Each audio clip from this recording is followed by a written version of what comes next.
अस्सलाम वालेकुम नाज़रीन, मैं हूं अमीर उमर चमन और आप देख रहे हैं स्टेट फॉरवर्ड। नाज़रीन, हालिया ज़िमनी इंतखाबात के अंदर पाकिस्तान तहरीक इंसाफ ने 15, पाकिस्तान मुस्लिम लीग नून ने 4, जबकि तहरीक लब्बैक ने 1 सीट हासिल की है। इस इलेक्शन की अगर सूरत हाल को देखा जाए तो रावलपिंडी की 1 सीट जो पाकिस्तान मुस्लिम लीग नून जो इस वक्त तक कामयाबी हासिल की है, उसके ऊपर भी पाकिस्तान तहरीक इंसाफ के उम्मीदवारों ने दोबारा गिनती के लिए अप्लाई कर दिया है। अगर दोबारा गिनती में वो कामयाब हो जाते हैं तो उसमें भी पाकिस्तान मुस्लिम लीग नून को शिकस्त होगी और वो पाकिस्तान तहरीक इंसाफ के हिस्से में आएगी।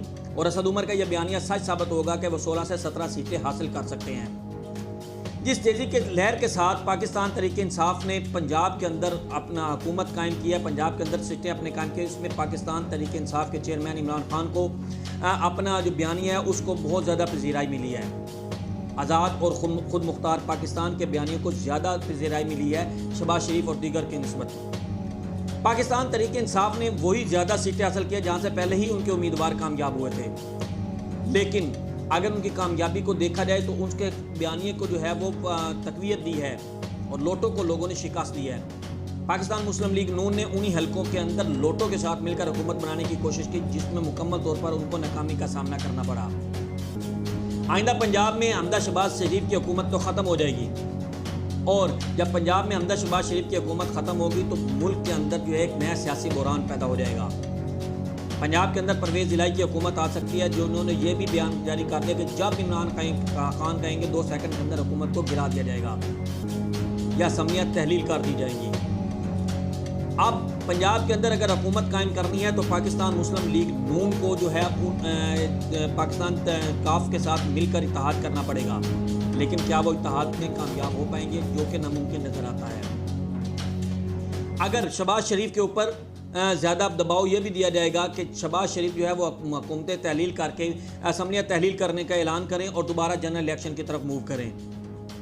अगर ऐसा नहीं होता तो इमरान खान लॉन्ग मार्च का जो है वो भी ऐलान कर सकते हैं। और लॉन्ग मार्च जो पिछली दफ़ा पंजाब हुकूमत ने रोका या KPK के अंदर जाके राना सनाउल्लाह ने उससे पहले रोक लिया, अब वो सूरत हाल नहीं होगी क्योंकि पंजाब के अंदर वज़ीर आला परवेज़ इलाही होंगे, जबकि KPK के अंदर ऑलरेडी पहले पाकिस्तान तहरीक इंसाफ की हुकूमत है। इससे भी पाकिस्तान मुस्लिम लीग नून को बहुत ज़्यादा नुकसान का सामना करना पड़ेगा। नाज़रीन, इस इलेक्शन के अंदर एक सबसे बड़ी जो खुश आइन बात वो ये नज़र आई कि पाकिस्तान मुस्लिम लीग नून के जो मोहम्मद सलेमान है मुल्तान से, सबसे पहले उन्होंने अपनी शिकस्त को तस्लीम किया। उसके बाद पाकिस्तान मुस्लिम लीग नून के साबिक सूबाई वज़ीर मलक मोहम्मद अहमद ख़ान ने इस शिकस्त को तस्लीम किया, जबकि मरियम नवाज़ नायब सदर पाकिस्तान मुस्लिम लीग नून ने भी अपनी शिकस्त को तस्लीम किया। ये खुश आइन बात है जिससे ये बात तो सामने आ गई कि किसी भी इलेक्शन के अंदर एस्टेब्लिशमेंट का किसी किस्म का कोई रोल नहीं होता और जो उनके ऊपर इल्ज़ामात लगाए जाते थे वो इल्ज़ामात नहीं लगाए जाएंगे। इस दफ़ा इलेक्शन कमीशन के ऊपर भी किसी किस्म का इल्ज़ाम नहीं लगाया गया।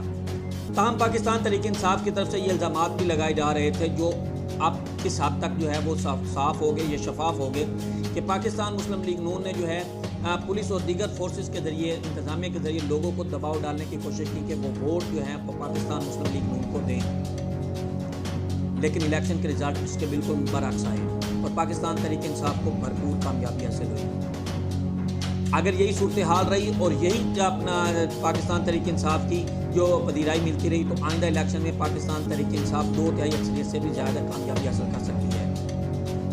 एक नई वीडियो के साथ दोबारा हाज़िर होंगे, तब तक के लिए इजाज़त दीजिए। अल्लाह हाफिज़।